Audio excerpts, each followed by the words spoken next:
Abre comigo sua Bíblia. Mateus capítulo 2.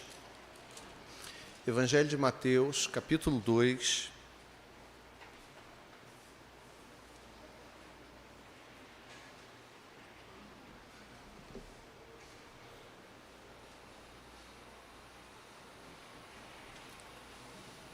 A partir do verso 1 até o verso 12. Esse mês de dezembro a gente vai estar trazendo aqui 4 mensagens, nesses 4 domingos, sobre a vida do nosso nascimento e vida do nosso Senhor e Salvador Jesus. Eu quero começar hoje com base nesse texto de Mateus, capítulo 2, versículo 1, refletindo com vocês sobre um tema tão importante acerca da nossa relação com o Senhor Jesus. Diz assim: tendo Jesus nascido em Belém da Judéia, em dias do rei Herodes, eis que vieram os magos do Oriente a Jerusalém e perguntavam: onde está o recém-nascido rei dos judeus? Porque vimos a sua estrela no Oriente e viemos para adorá-lo. Tendo ouvido isso, alarmou-se o rei Herodes e com ele toda a Jerusalém. Então, convocando todos os principais sacerdotes e escribas do povo, indagava deles onde o Cristo deveria nascer.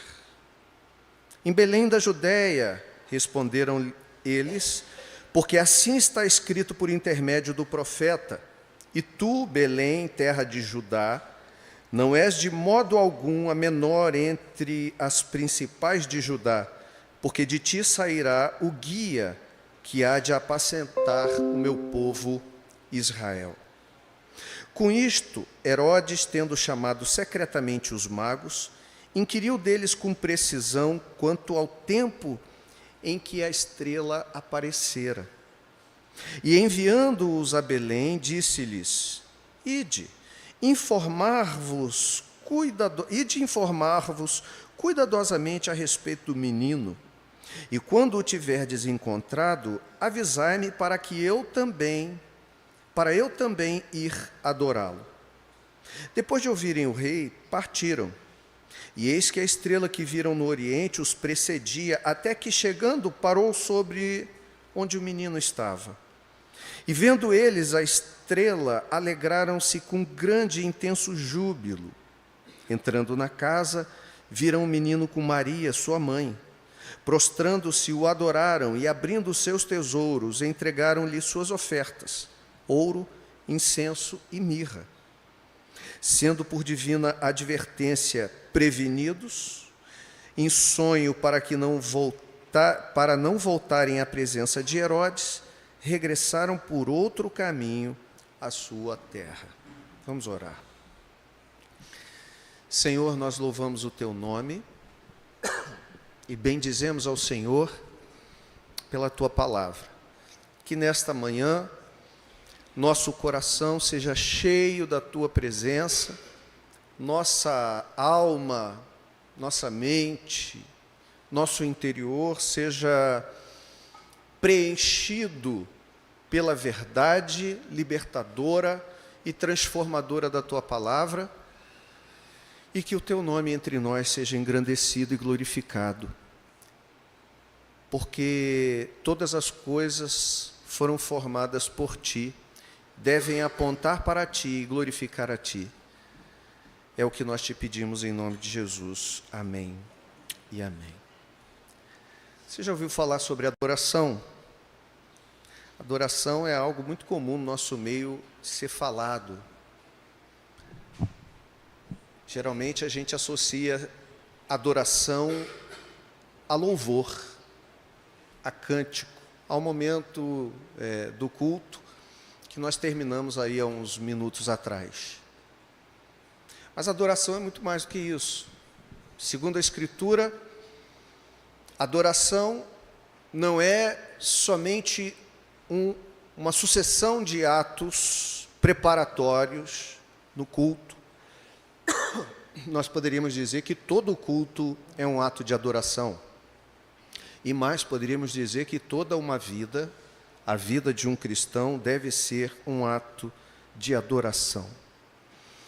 A palavra adorar tem como sinônimos prestar homenagem, prostrar-se, fazer reverência.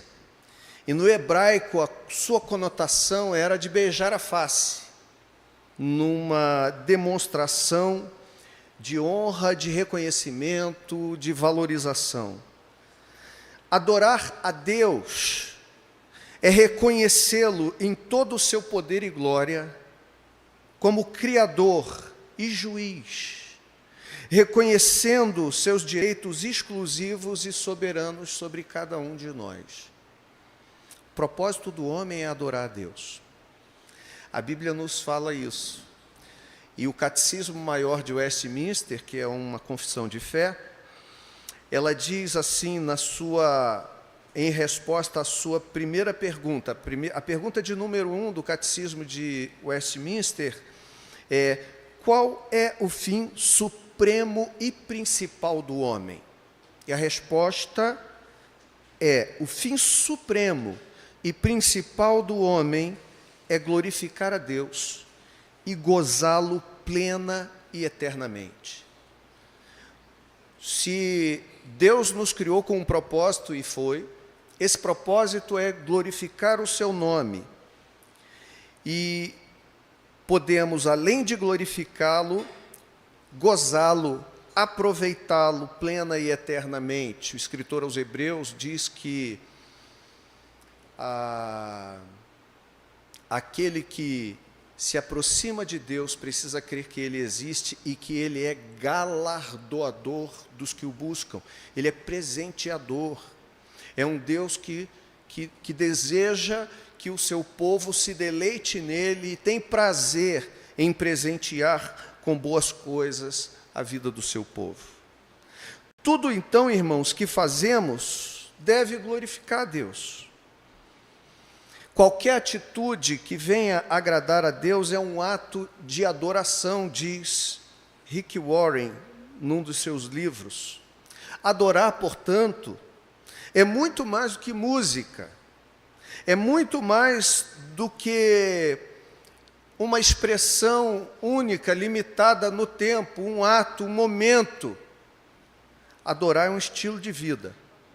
Adorar é um estilo de vida, adoração é um estilo de vida que glorifica a Deus. A genuína adoração, no texto que nós lemos, a palavra adoração aparece ali 3 vezes. É um texto que apresenta um momento ímpar na vida de Jesus. O momento que precede, está ali entre o seu nascimento e aproximadamente 2 anos de idade, e que precede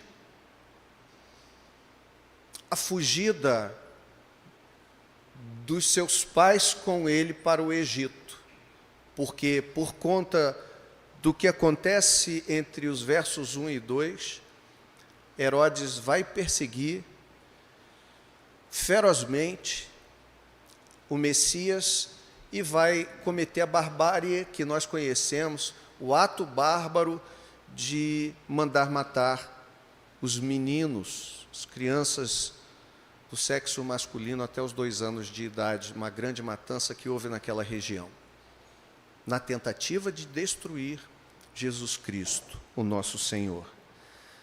Então eu queria nessa manhã falar sobre esses aspectos de uma genuína adoração. Lembrando que é uma adoração que aponta para Jesus. É uma adoração que reconhece em Jesus, com base nesse texto, quem Ele é e o que deve ser por nós experimentado. E, sobretudo, vale a pena nos lembrar de tudo isso nos tempos que nós agora caminhamos.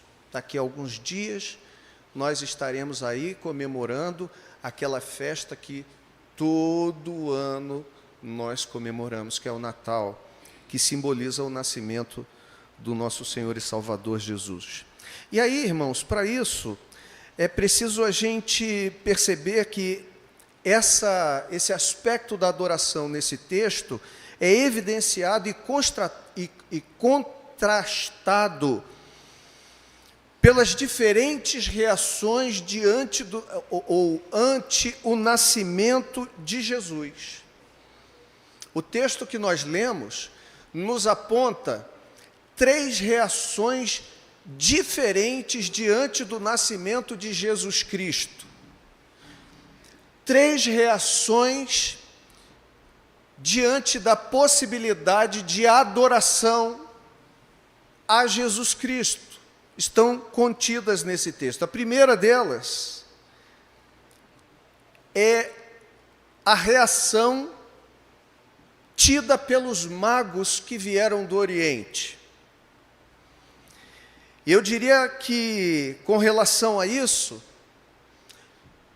e é o ponto central, assim, primordial da nossa mensagem, esses magos que vieram do Oriente nos apontam uma genuína adoração, uma adoração verdadeira, uma adoração que as Escrituras podem nos garantir como sendo como contendo os princípios que Deus deseja que nós experimentemos na nossa vida. A genuína adoração, eu estou dizendo para vocês, foi realizada pelos magos por alguns motivos. Primeiro deles, essa adoração realizada por esses magos é genuína porque ela é sincera, crédula e perseverante.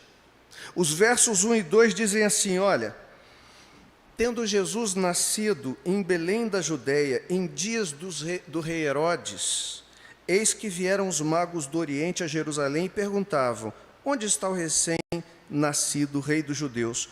Porque vimos a sua estrela no Oriente e viemos para adorá-la, para adorá-lo. É uma adoração genuína, como eu disse, porque é sincera, crédula e perseverante. Ela é sincera em primeiro lugar, por quê? Porque ela é fruto de uma busca verdadeira por quem nem tinha a responsabilidade, a obrigatoriedade de buscar o Messias. Esse texto destaca para a gente uma primeira questão. Enquanto você observa que os religiosos de Jerusalém e Herodes não estavam nem interessados, num primeiro momento, com o nascimento do Messias, você vê pagãos vindos do Oriente, magos, uma palavra atribuída aos sábios antigos, aqueles que buscavam, por meio do conhecimento da astronomia, da astrologia, da alquimia, o conhecimento da verdade ou o descobrimento das questões ocultas. Então, esses homens, esses, pelo menos, magos que vieram do Oriente, a gente não sabe como eles vieram, se vieram com caravana, a caravana era grande, se trouxeram suas esposas, se famílias estavam juntas ou não, a gente só tem certeza de uma coisa, que o nome deles não era Baltazar, Belchior e Gaspar.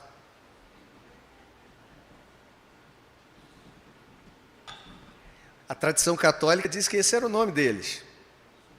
Mas a gente não tem essa informação na Escritura. Talvez uma informação histórica que circule por aí, que pudesse dar essa ideia, mas não há uma fidedignidade nessa informação.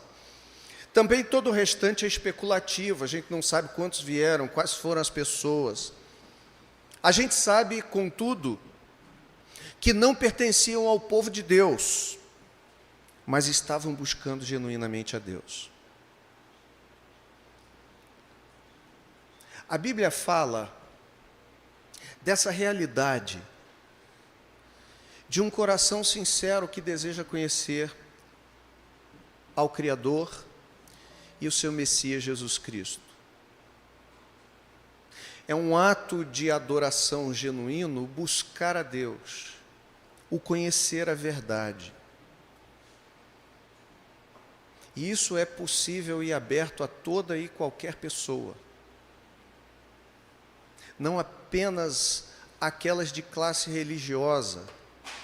As pessoas às vezes me perguntam, você vem de família religiosa? E eu digo, não, pelo contrário. Meu pai se dizia ateu. Até ter pesadelo, claro, né? Quando ele tinha pesadelo, dormindo na rede, muitas vezes ele falava, ai meu Deus, batia com o pé no chão, ai meu Deus. Ele havia me ensinado a história de Salomão e a rainha de Sabá, mas era ateu. Graças a Deus, né, como o pessoal diz. Mas eu não vim de uma família religiosa, minha mãe também não tinha. Depois ela veio a se converter, batizar-se, está assistindo nosso culto hoje, membro dessa igreja. Mas em algum momento da minha vida, eu fui precedido, no meu encontro com Jesus, fui precedido por um sentimento de buscar a verdade, buscar conhecer a Deus. Se eu pudesse dizer assim, eu era um bom gentio, gentio de carteirinha. Até os 18, 19 anos de idade, eu não pensava nem em questões religiosas na minha vida. Nada, nenhum tipo de espiritualidade, religiosidade. A minha vida era muito pragmática, só cuidava das coisas dessa vida e achava que o resto era bobeira. Mas eu me lembro que o que eu vou falar aqui, eu espero que não escandalize alguns irmãos, mas eu já repeti isso aqui algumas vezes. A primeira vez que Deus falou comigo foi dentro de um centro espírita, numa sessão espírita. Talvez você diga assim, mas você não tinha nada de religioso e tal, como é que você foi conhecer o espiritismo? Pois é, até os 18 anos, a minha vida estava completamente afastada de qualquer tipo de pensamento assim. Mas eu tive questões que me motivaram a buscar uma resposta. Eu tive questões na minha vida que me levaram a começar a questionar a vida em si, e aí eu acabei, pelo auxílio de um amigo, olha, vou levar você para tal lugar, porque ali já me disseram a seu respeito, que eu tenho um amigo assim, assim, assado, que ele vai precisar de um auxílio espiritual e tudo mais. E nesse sentido, eu acabei envolvido ali com essa religião. Fiquei envolvido um tempo considerável. Só que aquilo ali serviu apenas para que eu começasse a questionar se de fato a vida era só aquilo que eu via, ou se havia algo mais. E eu comecei a ver, cheguei à conclusão que tinha mais coisa entre o céu e a terra do que pressupunha a minha vã filosofia. E eu me lembro que os anos que eu passei no espiritismo, Sofia,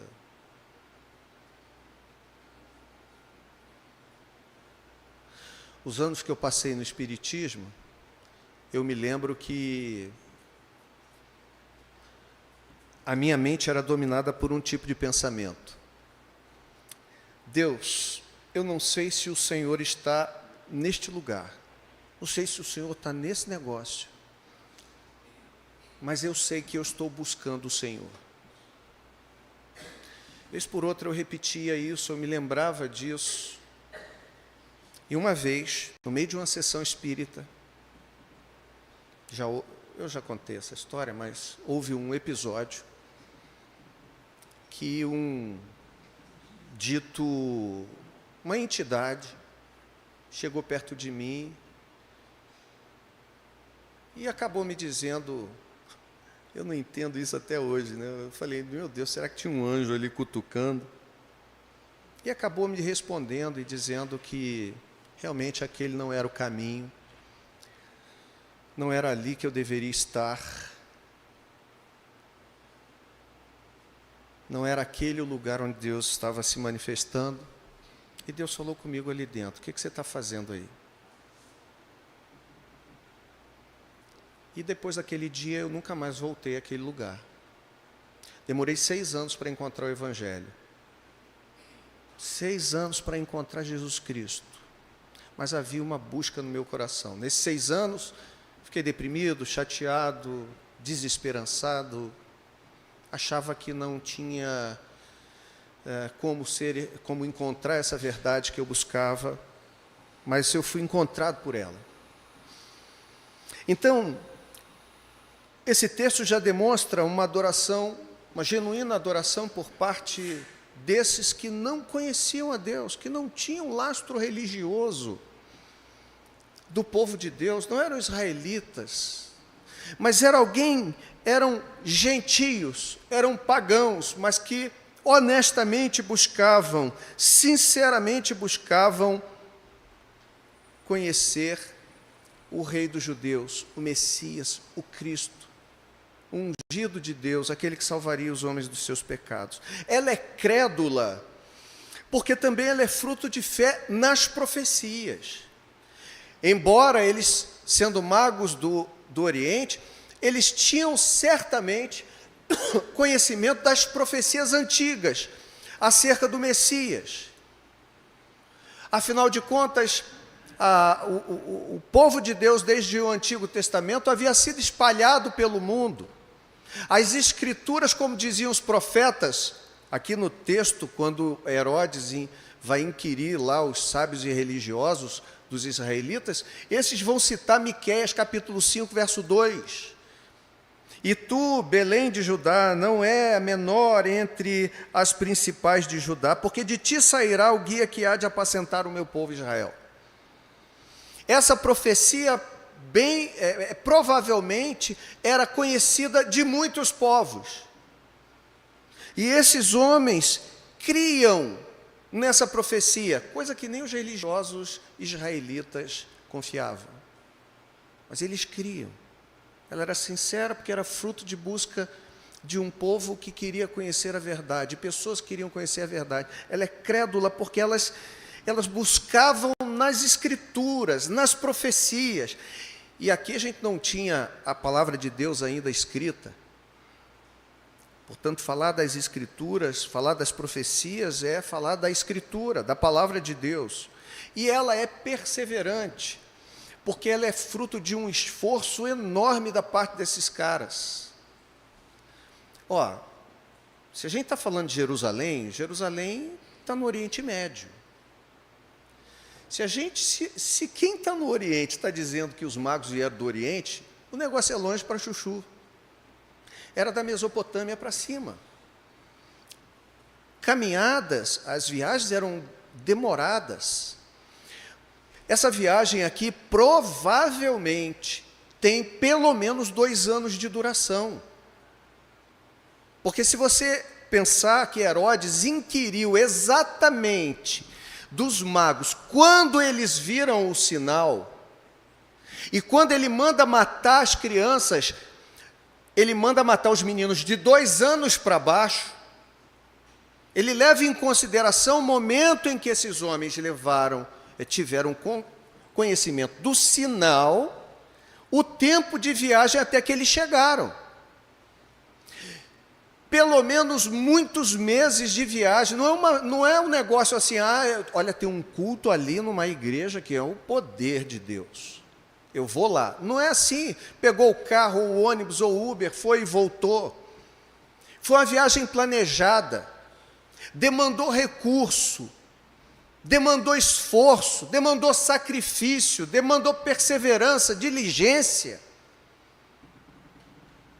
Isso é adoração. Adoração genuína possui esses aspectos. Adoração genuína, muitas vezes, faz a gente levantar mais cedo no domingo, que a gente estava a fim de ficar deitado. A adoração genuína, muitas vezes, faz a gente servir quando a gente está cansado. Envolve um lado da perseverança, da diligência. Esses homens vieram de longe. A genuína adoração realizada pelos magos, ela é genuína porque ela é sincera, crédula e perseverante. Segundo lugar, ela é genuína porque ela é reverente e também é correta. Ah, Luiz, o que é? Ela é reverente e é correta. Claro, a adoração genuína tem que ser correta. Bom, o claro nem sempre é óbvio para todo mundo, porque aqui o verso 11 diz assim: entrando na casa, então eles acompanharam o sinal. Chegaram lá, foram bater na prefeitura. Foram procurar a autoridade da localidade. Foram lá procurar Herodes, tetrarca da Galileia. Herodes, onde é que está o rei dos judeus? Que a gente viu a sua estrela no Oriente. Nós viemos adorar aqui aquele que é o Messias. Nem Herodes sabe, mas eles continuam seguindo a estrela, continuam seguindo o sinal, até chegarem lá na casa. Olha, e o texto diz assim, verso 9: depois de ouvirem o rei, partiram, e eis que a estrela que viram no Oriente os precedia. Então eles iam atrás da estrela. Até que, chegando, parou sobre onde estava o menino. E vendo eles a estrela, alegraram-se com grande e intenso júbilo. Olha, eles se alegraram quando viram a estrela parada. Entrando na casa, viram o menino com Maria, sua mãe. E o verso continua dizendo: prostrando-se, o adoraram e, abrindo seus tesouros, lhe entregaram lá os seus presentes. Ela é genuína porque ela é reverente e correta. Ela é reverente porque eles se prostram diante de Jesus em reconhecimento. É correta porque a prostração, a adoração, o ato de reconhecimento é feito a Jesus, não a estrela. O que eu quero que você entenda é o seguinte: eles seguiram a estrela, mas adoraram o menino. Eles seguiram o sinal que apontava, mas uma vez chegando no local, uma vez encontrando o Messias, uma vez encontrando o Cristo, a estrela não faz mais sentido. Porque a estrela é um sinal que aponta para Ele. O sinal não importa, quem importa é Ele. Só que hoje em dia não é sempre assim. Tem um monte de gente que só segue o sinal. Tem um monte de gente que só se alegra no sinal. Tem um monte de gente que só está interessado no sinal. O menino que se dane. Nem se reconhece o menino, nem se reconhece o Messias. Se perde o garoto, porque o interesse é na estrela. O interesse é o sinal, o interesse é o que faz, é o que chama atenção. O que interessa é o milagre. O que interessa é o que Deus pode fazer. Não é o menino, não é o Messias. Às vezes as pessoas perguntam: ah, mas Jesus fazia milagre, Jesus fazia sinal. É verdade, fazia. Quando você vai estudar na teologia, você vai estudar a Escritura, você vê que os sinais serviam para apontar e referendar os ensinos e a mensagem de Cristo. Então ele diz assim, para Marta, Maria e Maria: eu sou a ressurreição e a vida. E Marta diz assim: eu sei, Senhor, que no último dia todo mundo vai ressuscitar. Ele fala assim: não, quem crê em mim, ainda que morra, viverá. Lázaro, vem para fora. O milagre, aí você pergunta assim, caraca, Jesus ressuscitou Lázaro. Mas ele morreu de novo. Você conhece Lázaro por aí, lá de Betânia, até hoje? Ele está andando por aí? Tem uns que parecem até o Lázaro de lá. De vez em quando aparecem umas figuras na internet que o pessoal bota, esse aqui está com 100 e não sei quantos anos. Parece que tem uns 300. Mas cadê o Lázaro? Morreu de novo. Vai ressuscitar no último dia. Mas a questão não é essa. A questão é que o sinal apontava para que aqueles que ouviam o seu ensinamento, aqueles que ouviam a sua mensagem, pudessem crer nele.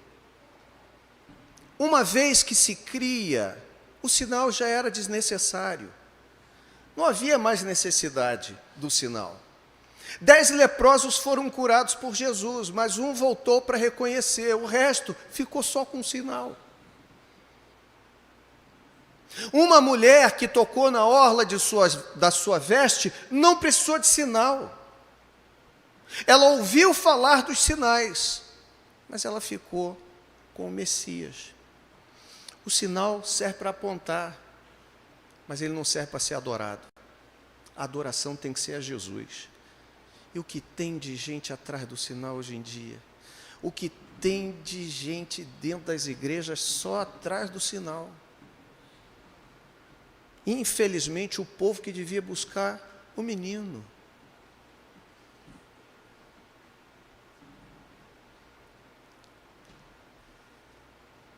Não, mas eu estou...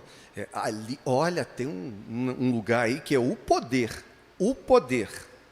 Né? Tem igreja que faz propaganda na televisão. Se sua igreja não resolve o seu problema, nós resolvemos. Vou fazer igual o outro lá. Tenho 2 palavras para dizer para você. Parabéns. Você que é batista, metodista, presbiteriano, ou de alguma igreja aí, você já viu isso e passar em algum lugar? Isso não existe. Por quê? Porque o sinal, ele aponta para o Messias. Mas é o Messias que deve ser adorado. A adoração desses homens é genuína porque ela é reverente, ela é correta na sua reverência. Ela segue o sinal. Mas ela se satisfaz com o Messias. É Ele, é por Ele, é para Ele, é dele que são todas as coisas. Deus pode fazer na sua vida e na minha vida. Quando Ele faz, a gente se alegra muito. Quando Ele não faz, a gente deve continuar alegre, contente, satisfeito. O amor, a adoração, a reverência por Ele precisa ser maior, precisa ser única. Porque os sinais podem haver ou não. Poderão haver ou não. Poderá acontecer ou não. Mas devemos adorar o menino, o Messias. Ela também é genuína porque ela é prática e ela é sacrificial.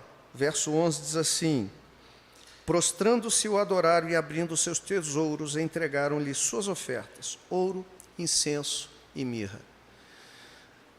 É uma adoração que não fica só da boca para fora, ela é prática. Aqui nós temos esses 3 símbolos, 3 presentes que são 3 símbolos para Jesus. O ouro, um reconhecimento da sua realeza. O incenso, o reconhecimento da sua divindade. E a mirra, o reconhecimento da sua missão sacrificial. Mirra é um perfume retirado de uma planta depois do seu esmagamento. Uma planta que sofre, que é esmagada, de onde se retira esse doce perfume. A igreja de Esmirna, em Apocalipse, Esmirna vem de mirra.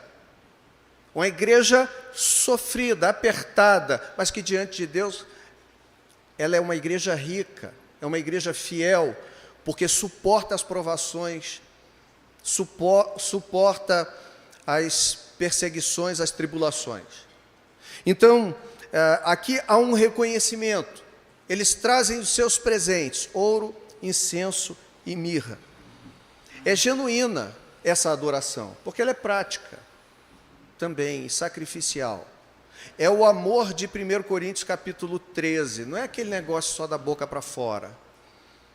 Ah, eu te amo, mas e as palavras? As palavras tudo bem, e as ações? As ações condizem com aquilo que se tem falado? Às vezes a gente vê aí as pessoas dizendo, não, porque eu amo a Deus de todo o meu coração. Isso é muito comum a gente ouvir, mas na prática, a vida da pessoa aponta para isso?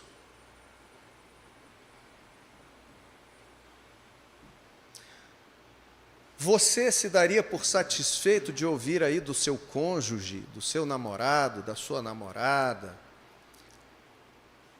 palavras doces e bonitas, mas ações completamente distintas e diferentes? É óbvio que eu não estou dizendo aqui que haja uma perfeição em todas as pessoas. Todos nós temos defeitos. Todos nós, em algum momento do nosso dia, somos hipócritas. E todos nós, em algum espaço da nossa existência, somos hipócritas. Porque nós falamos, vez por outra, falamos um negócio, não fazemos. Usamos 2 pesos e 2 medidas. Reclamamos do cisco do olho do outro com a trave enorme no olho da gente. Então a gente transita por isso. Transita. Mas você acreditaria na confissão de amor, de amizade, de fidelidade de alguém que proclama isso com os lábios, mas as suas ações são completamente diferentes? Não, olha só, conta comigo para o que der e vier, hein? Tamo junto. Ó, desgraça desse tamo junto que inventaram. Tem coisa pior. TMJ. Você bota lá, ó, no grupo, irmãos, estou precisando de uma situação assim, assim, assada e tal. Estou passando um perrengue. Por favor, orem por mim, me ajude se puder, de alguma maneira. Aí, é isso aqui? Né?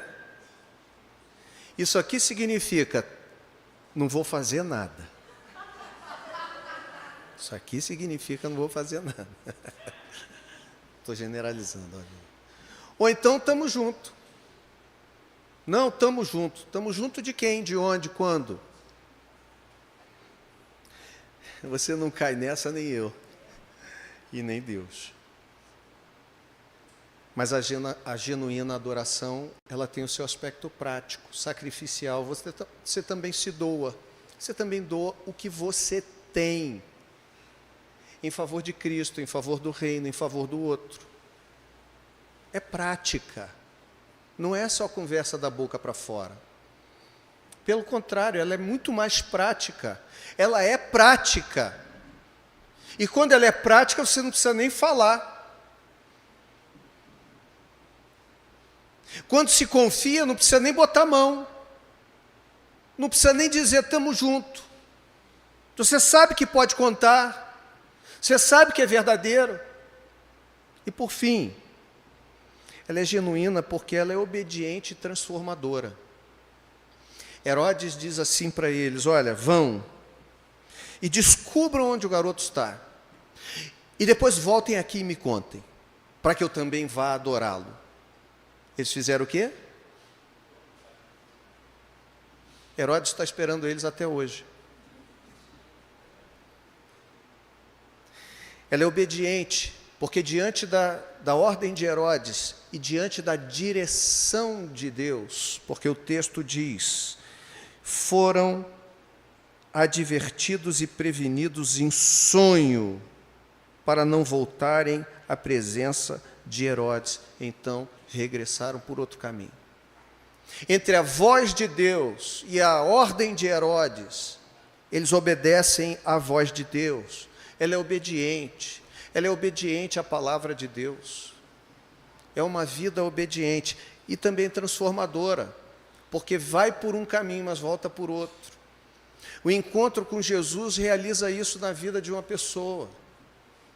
Você pode seguir Jesus pelo sinal, mas quando você encontra com Ele, e você o adora verdadeiramente, e você tem um encontro genuíno com Ele, não dá mais para voltar pelo mesmo caminho na vida. Você invariavelmente regressará por outro caminho. Você invariavelmente regressará por um caminho diferente daquele que você transitava.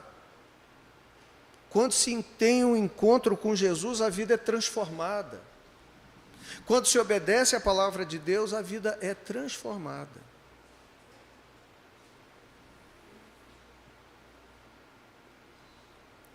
Essa é uma genuína adoração.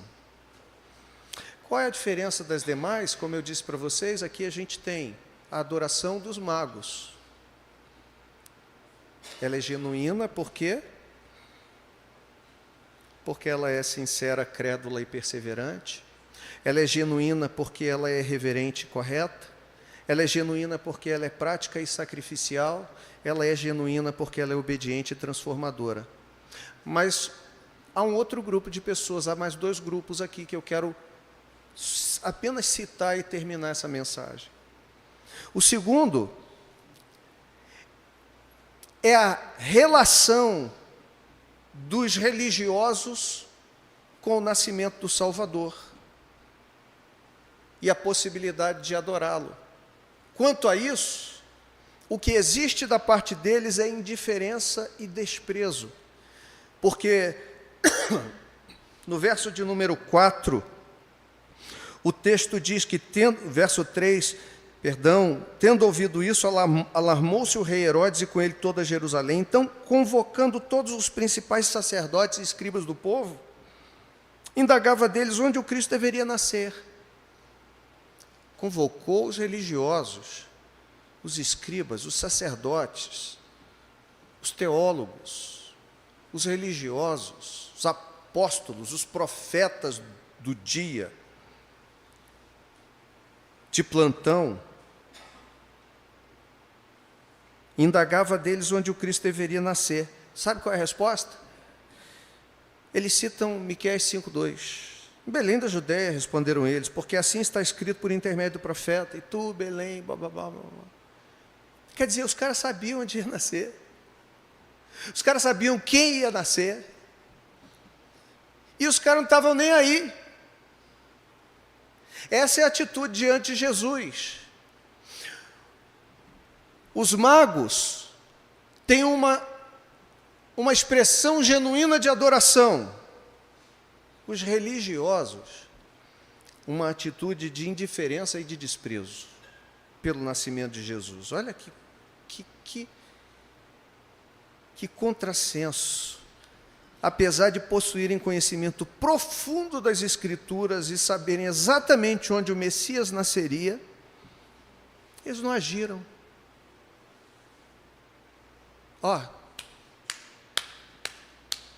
Estamos nem aí. Essas são atitudes que eu e você podemos ter diante da mensagem de Jesus, diante da pessoa de Jesus. Desenvolvermos uma espiritualidade genuína, uma adoração genuína,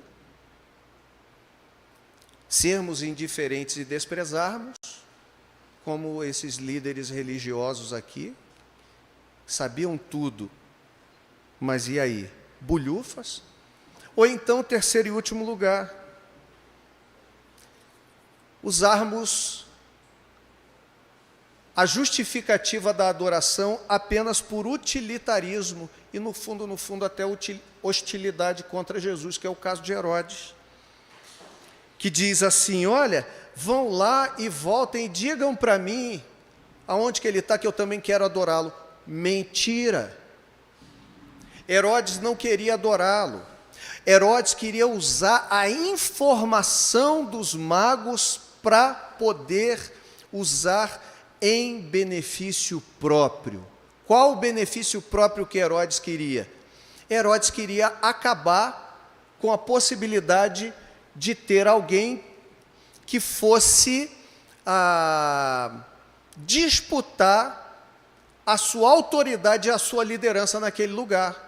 Alguém diz para o tetrarca da Galileia que, olha, quem vai nascer é o rei dos judeus. Não sei se você sabe, Herodes era idumeu, ou seja, ele era descendente de Edom. Ele era primo, tipo carioca e paulista, brasileiro e argentino, tipo presbiteriano e batista. Tem isso, né? Batista que diz que o resto é primo ou o povo que diz que batista é primo? Eu acho que batista que diz que o resto é primo, né? Vocês que são batistas aí, os que vieram da igreja batista, quem é primo? O presbiteriano é primo, né? Dizem que o presbiteriano foi pregar num culto batista. Aliás, o pastor Batista foi pregar na igreja presbiteriana. Você sabe que o batista, a maioria deles, batiza por imersão, né? Batismo por imersão. E o presbiteriano batiza por aspersão, joga a aguinha na cabeça. Aí o pastor Batista foi pregar num culto presbiteriano, aí tinha um copo d'água assim, o irmão está pregando lá eloquentemente, então de repente ele para, num gole só ele bebe aquela água toda. Os irmãos ficam olhando assim para ele. Ele falou, irmãos, perdão, bebi a água do batismo. É porque com um copo você batiza uma congregação inteira, né? Isso é covardia, gente. Isso é uma piada que conta lá no seminário. Você gostou, né? Mas eu também tenho a do presbiteriano que foi pregar na igreja batista, mas essa eu falo uma outra vez. Utilitarismo e hostilidade. Por quê? Porque, na verdade, o cara não quer orar. O cara não quer adorar Jesus. O que ele quer é se valer da pessoa de Jesus, para o seu benefício próprio. No caso de Herodes, descobrir onde ele está para matá-lo, para acabar com o problema. Mas no caso também de hoje em dia, muita gente se utiliza de Jesus, do nome de Jesus, da pessoa de Jesus, para outros fins pessoais. Quando não para ser hostil, quando não para deixá-lo, para acabar com ele. Mas também muitos estão aí, não, eu também quero adorá-lo. Mas a justificativa é essa. Mas na prática, só querem usar o nome de Jesus. Aqui nesse texto nós temos um texto que fala sobre adoração. Dos magos é genuína. Os religiosos são indiferentes a isso, a pessoa de Jesus. E Herodes é alguém que deseja se utilizar da informação e da justificativa da adoração a Jesus para proveito próprio. Em resumo, irmãos, a genuína adoração, conforme Mateus 2, 1 a 12, ela é uma resposta de fé viva e transformadora na pessoa de Jesus, que deve nos levar a uma ação, a uma entrega total, numa atitude de sinceridade, de diligência, de reverência, de humildade, de alegria, de obediência e de transformação. A gente tem 3 exemplos do que fazer diante da pessoa de Jesus em seu reconhecimento. Adorá-lo genuinamente, desprezá-lo e sermos indiferentes, ou sermos utilitaristas com a sua pessoa. O nosso desafio é termos uma adoração que seja genuína, que agrade a Deus, que glorifique a Deus. Hoje nós temos essa oportunidade mais uma vez. Estamos aqui juntos, para participar da mesa do Senhor. Em memória dele, em atitude de gratidão pelo que ele é, por quem ele é, pelo que ele faz, pelo que ele fez. Temos essa oportunidade mais uma vez.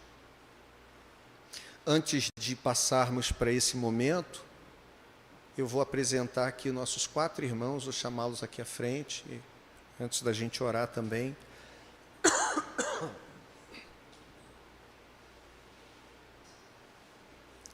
Porque também temos a alegria de receber a nossa congregação, 4 irmãos que têm reconhecido Jesus Cristo como Salvador de suas vidas. Pode vir.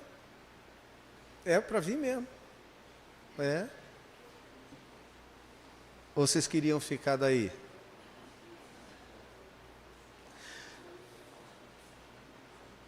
Aí eu vou falar de uma outra história. Uma vez eu participei de um culto e tinha um pregador que ele dava um banho nas pessoas. Já participou assim? De culto que o pregador dá um banho com água? Ele bebeu um golinho da água, virou assim de costas e molhou lá os irmãos. Irmãos, nós temos aqui, nossos 4 irmãos, Carlos Matos e Ângela Matos, Rodrigo e Leila Canero. Rodrigo e Leila estão tornando aqui para a nossa igreja depois de algum tempo. Rodrigo e Leila, se eu não me engano, foi o primeiro casamento que eu fiz ou foi o seu, Marcelo? Foi o de vocês, né? Foi o primeiro casamento que eu fiz, foi o deles. Está lá no nosso livro lá de casamento da igreja. Muitos anos estiveram conosco, depois de um tempo eles estiveram em outras comunidades de fé, mas o Pedrinho, filho deles, voltou para cá e eles entenderam que Deus os estava trazendo de volta para cá também. E Carlos e Ângela também foram batizados já há alguns anos e estavam assim um pouco desconectados de um corpo de maior porte e vêm tendo essa experiência conosco desde o início desse ano. Participaram também já do Conexão, lá no início do ano, e eles sem compromisso nenhum, né? E isso tem reverberado na vida deles, de maneira que eles decidiram estar aqui conosco. Então, queria apresentá-los aqui a vocês, saber se algum irmão tem algo contra... Eita! Olha isso, hein? Olha, o Carlos ainda falou assim, se alguém tiver algo contra, que atire a primeira pedra. Eita! Aí tem aquela história do cara, né? Não, deixa para lá. Ia falar o negócio da história da pedra, mas deixa para lá. Irmãos, então, assim, a gente está apresentando os irmãos aqui. Se ninguém tem nada, nenhuma oposição aqui, quantos irmãos que estão presentes que os recebem de coração aberto? Então, levante a sua mão aqui para a gente ver se tem a maioria. Então, nós estamos recebendo hoje como membros dessa igreja, né, Carlos e Ângela, Rodrigo e Leila, para estarem conosco aqui, fazendo parte desse corpo, adorando ao Senhor Jesus, reconhecendo e tendo uma vida genuína de adoração a Deus. Nós recebemos vocês em nome de Jesus. Amém? Ali, ó.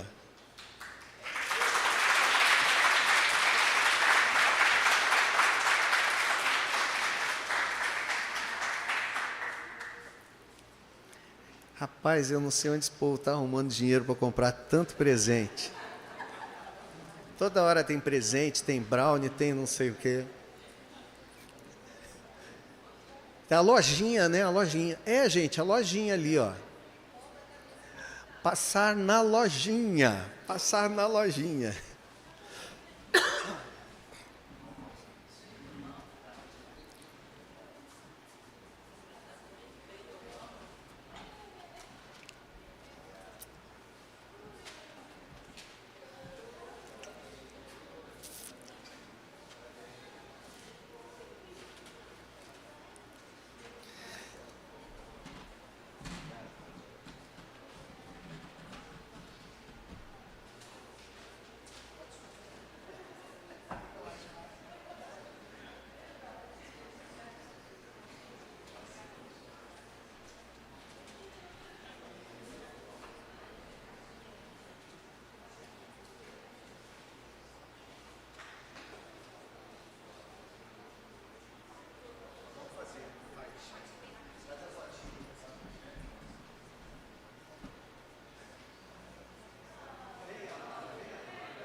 gente faz um com os pastores todos lá atrás, já tem até o cenário lá. Graças a Deus, irmãos.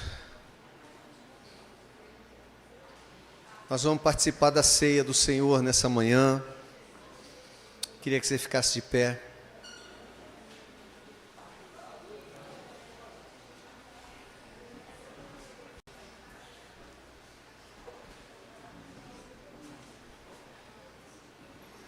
Chamar o Natan e a Vanessa para servirem a ceia para a gente hoje. Isaías.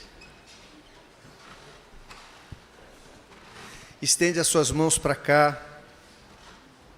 Em nome do Senhor Jesus, é que nós estamos aqui nessa manhã para adorá-lo genuinamente com a nossa vida. Senhor,